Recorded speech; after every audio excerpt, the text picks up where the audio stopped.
जीवनाचे परिवर्तन आणि अध्यात्माची पहाट फुलवणारे आपल्या हक्काचे यशवंत प्रसाद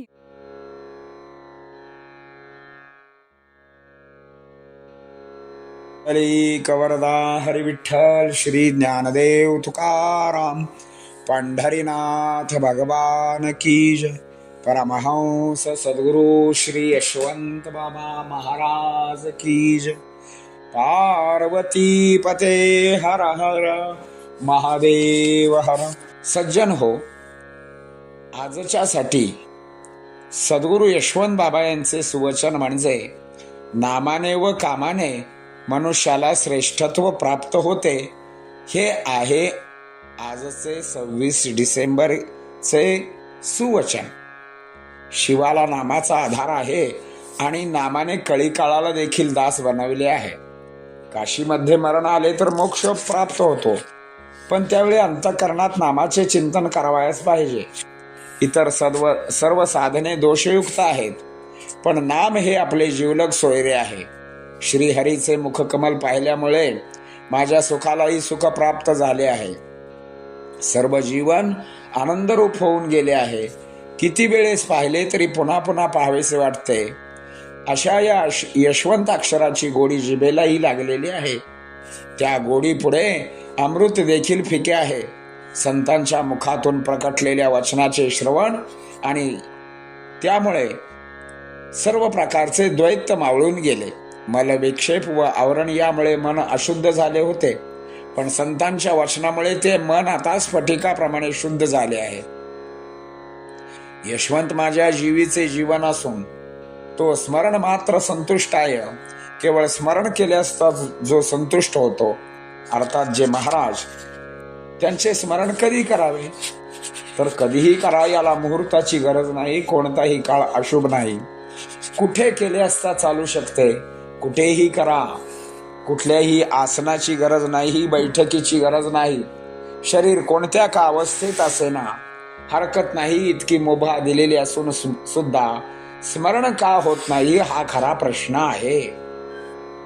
काय केले असता नित्य स्मरण घडेल तर महाराजांच्याकडे प्रार्थना करताना या भक्तीचे मागणे मागावे.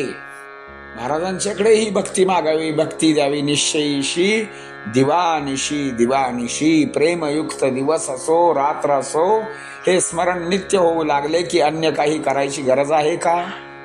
या स्मरणाला साधने कोणती आहे? ग्रंथ आहेत, पुस्तके आहेत. त्यातील लीला वाचनाने चिंतनाने स्मरण होते. या लीला सांगण्याने अर्थात कीर्तनाने आणि त्या तशाच ऐकण्याने अर्थात श्रवणाने स्मरण होते. अहो, आम्ही तर हे प्रसार माध्यम देखील स्मरणाचे साधन केले आहे. कोणत्याही मार्गाने का होईना स्मरण होणे अगत्याचे आहे. दिवसभर मायेने गुरफटलेल्या मनाला या स्मरणाचा विसावा मिळाला की ही माया किंचित का होईना आपले पाश सैल करते. या मायेच्या जोखडातून मुक्त होणे कठीण असले तरी अशक्य निश्चितच नाही. दूर होताच ते समाधान लाभते हे शब्दात व्यक्त करणे कठीण आहे. हे स्मरण एक ना एक दिवस हा मायेचा विळखा अलगद दूर करेल. अवश्य प्रयत्न करा आणि करत राहा.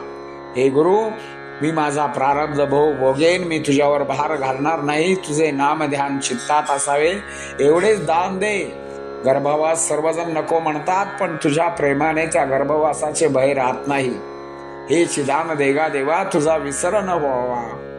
न लगे मुक्ती धनसंपदा, संत संग देई सदा. तुका म्हणे गर्भवासी सुखे घालावे आम्हासी. श्री गुरु कृपा झाली की आनंदाचा झरा वाहू लागतो. ज्यांचे हृदयातला त्यांचे विषयीचा एकनिष्ठ भाव आहे ते देवाचे आवडीचे होतात. तो भोळा भाव भोळ्या भावाचा भुकेला आहे. त्याला दृढधारा वाल्याचा वाल्मिकी करणारा तोच आहे, कारण तो सामर्थ्यशाली भगवंत आहे. श्री गुरुचे स्मरण हेच मनास, ध्यानास, देहास विश्रांतीचे स्थान आहे. अशी वाट धरावी. देवसेवा घेणारा व भक्त सेवा करणारा भेटावा. श्रम होतील पण भ्रम होणार नाही, कारण देव भक्ताबरोबर असतो. सांगण्याचे कारण असे की श्री गुरूंच्या साखळीत कुणीही कसाही येत नाही. जन्मोजन्मांतरीच्या नात्याने तो जोडलेला असतो. त्यांची सेवा कधी केव्हा कशी घ्यायची श्री गुरूंनी ठरवलेले असते.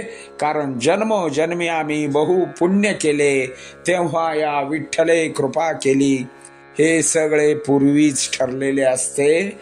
आपण त्या बाबतीत अनभिज्ञ असतो. श्री गुरुना मात्र या सर्व गोष्टी ज्ञात असतात. पुंडलिक वरदा हरी विठ्ठल. श्री ज्ञानदेव तुकाराम पंढरीनाथ भगवान की जय. परमहंस सद्गुरु श्री यशवंत बाबा महाराज की जय. पार्वती पते हर हर हर महादेव हर. यशवंत हो जयवंत हो, यशवंत हो जयवंत हो, यशवंत हो जयवंत हो, यशवंत हो जयवंत हो.